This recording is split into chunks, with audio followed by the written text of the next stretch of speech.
Salve, salve, molecada do YouTube, firmeza? Picolino na área.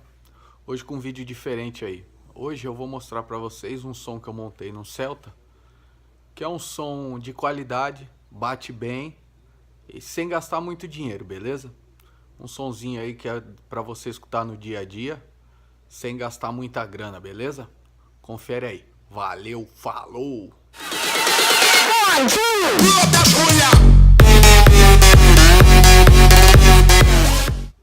Nesse som eu montei com um subwoofer de 12 da Bravox, bobina dupla, um módulo mono Corsus HT600, que bate redondinho nele, um Taramps TS400, só para parte estéreo, duas cornetas D200 da Selênio, par de 69 da Bravox, de 100 watts cada, e dois alto-falantes de 5 polegadas lá no pezinho do Celta. Então é basicamente isso aí. Duas cornetas, par de 69, um módulo mono, um módulo estéreo e os da porta. Lembrando que o rádio, o CD player que está empurrando tudo, é um Pioneer de golfinho Mixtrax, beleza? Vou mostrar para vocês o resultado aí. Valeu! Então galera, ó, o som é basicamente isso aqui, ó.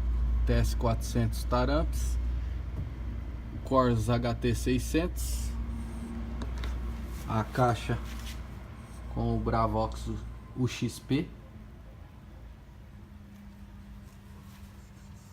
as cornetas D200 com o capacitor, tá? Sempre no lado positivo, que é para tirar a batida, para deixar somente a voz, certo? Aqui na frente o Pioneer de golfinho Mixtrax, ó. Som potência, cara.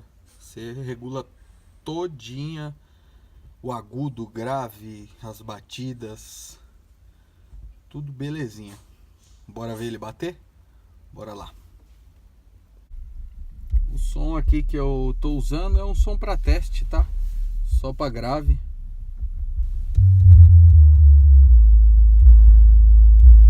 Volume 15. Uma tremida legal, ó.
Então é isso aí, galera. Espero que vocês tenham gostado do vídeo aí, para montar um sonzinho de qualidade e barato, certo? Você não vai gastar muito para montar esse som aí não.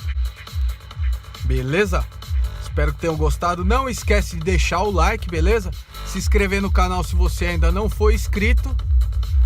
Valeu, vamos divulgar aí. Divulga pros seus camaradas aí. Vamos fortalecer o canal, beleza? Valeu, falou!